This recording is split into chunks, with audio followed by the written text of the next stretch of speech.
పెరుగంటే ఇష్టం లేని వారికి, పిల్లలకైనా, పెద్దవాళ్ళకైనా ఈ విధంగా క్యారెట్ పెరుగు పచ్చడి చేసుకోండి. చాలా రుచిగా బావుంటుంది. అన్నంతో కలిపి పెట్టకపోయినా డైరెక్ట్‌గా ఇలా బాక్స్‌లో పెడితే పిల్లలు ఇష్టంగా తింటారు.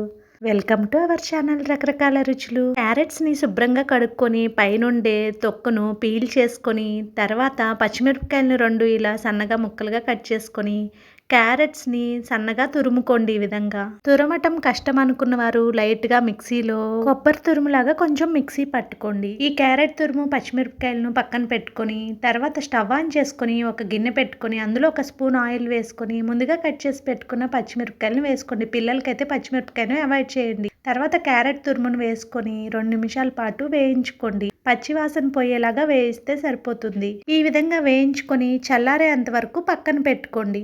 స్టవ్ ఆఫ్ చేసేసి ఇప్పుడు ఒక గిన్నెలోకి పెరుగు తీసుకొని కొంచెం ఇలా చిలుక్కోండి. పెరుగు ఇలా చిలకడం వలన తరకలు తరకలుగా రాకుండా ఈ విధంగా బాగుంటుంది. తర్వాత రుచికి సరిపడినంత ఉప్పుని యాడ్ చేసుకొని మళ్ళీ ఒకసారి చిలుక్కోండి ఇలా. ఆ తర్వాత జీలకర్ర పొడిని కొంచెం వేసుకోండి. డైజెషన్ కూడా బాగుంటుంది. కొంచెం కొత్తిమీర తరుగు వేసుకొని ఇప్పుడు ముందుగా చల్లార పెట్టుకున్న క్యారెట్ తురుమును వేసుకొని చక్కగా కలుపుకోండి. 1 కప్పు పెరుగుకు 1/2 కప్పు క్యారెట్ తురుము సరిపోతుంది. నేను ఇక్కడ 1/2 కప్పు యాడ్ చేసుకున్నాను. అందుకే క్యారెట్ ఎక్కువగా ఉంటుంది. మీకు ఇష్టమైతే కనుక ఇలా కూడా యాడ్ చేసుకోవచ్చు. మీరు కనుక మన రకరకాల రుచులు ఛానల్ని ఫస్ట్ టైం చూస్తుంటే సబ్స్క్రైబ్ చేసుకొని సపోర్ట్ చేయండి. ఈ విధంగా బాగా కలుపుకొని ఈ క్యారెట్ పెరుగుకు ఇప్పుడు తిరగమాత పెట్టుకుందాము. తర్వాత స్టవ్ ఆన్ చేసుకుని ఒక స్పూన్ ఆయిల్ వేసుకొని కొంచెం ఆవాలు వేసుకొని చిటపటలాడిన తర్వాత ఒక ఎండుమిరపకాయను తుంచుకొని వేసుకోండి.